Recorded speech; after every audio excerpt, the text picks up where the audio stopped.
الله الرحمن الرحيم. الحمد لله رب العالمين، ثم الصلاة والسلام على أشرف المرسلين سيدنا محمد وعلى آله وصحبه وسلم أجمعين.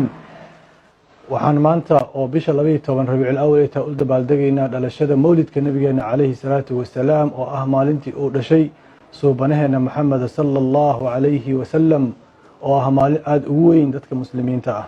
waxaan ugu tahniideynaa dhammaan dadka muslimiinta ah meel ay joogaan iyo dadka Soomaaliyeedba dhalashada mawlidkeena calayhi salaatu wasalaam oo sheegay saaxibul cadrka markuu ka hadlay oo yiri qad ustuhsina inda dhikri qiyamihi mawlidi sharifi أئمة ذو رواية ورويها فطوبى لمن كان تعظيمه صلى الله عليه وسلم غاية مرامه ومرماه.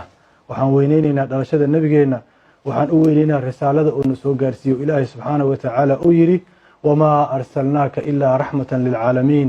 كوما أن صادر وحان هين إنا أدونك نحريس أتهي وحان كمرقاتك عينا رسولك الله إنا أهد نحريس إنا أهد دلقات صاحب إنا تسالو أهد دلقاتك نحريستا ديقسيني مدى كيسيني مدى وهين أنت ددك الظلمن وقرقارك مسكينك دريالك مدك لبناها وحادك لو تسالو أهد إنا تكورقبتو ددكاك كوغودو كوغسر رأيئي كوغوهسي إنا دحد أوجرتي ومدى هذا وهذا كسو عنين وحاد تسالو أهد دلقاتك إي عدالة إي كيسيني مدى إي دريالك بلشدة إي وحكستو أو وناك أو مدى إي لتمادو ayaa tusaale u ahayd.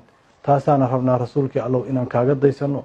waxaanu kaga baahan yahay maanta inaan xusno keliya ma aha nabiga u dabaaldegno ama inaan sheegno inaan diintiisa haysano, laakiin inaan dhaqankiisa la nimaadno oo ah dhaqanka naxariista iyo dulqaadka iyo geesinimada iyo deeqsinimada iyo qaraabo xiriirinta iyo daryeelka midka dhibaataysan iyo gargaaridda midka madluumka ah ama dulmanaha ah iyo garab istaaga midka laga xoog badan yahay loo awood sheegto iyo sidaas oo kale run sheega أمانة صدقك واتو إلهي سبحانه وتعالى قرآن كيس كيري إنك لعلى خلق عظيم واتي جاهلية عرفت نحن ولا أبحيان صادق الأمين.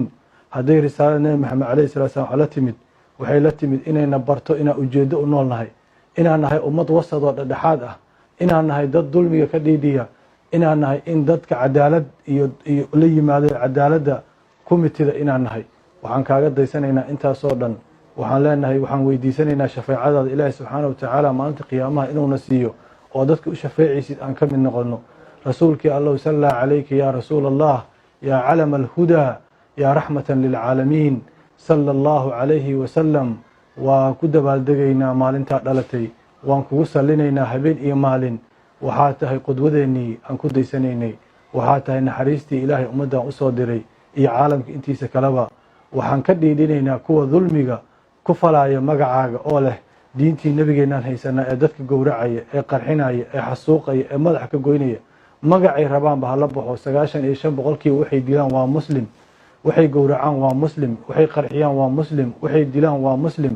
magaca diintaaga iyo sheeganayaan rasuulkii allow, kuwaas ayaan kaaga cudur daaraynaa. waxaan kaloo ka dhiidhinaynaa kuwa sheeganaya inaad adduunkan keentay dulmi ee cadaalad aad keedinin ee xaqdiidka ah ee dulmidiidka ah ee kugu been abuuranaya. annagaa u taagan difaacaaga, annagaa u nool risaalada nooleynteeda. ummadda muslimiintana waxaan ku baraarujinaynaa inay saas u xusaan nabigooda calayhi salaatu wasalaam.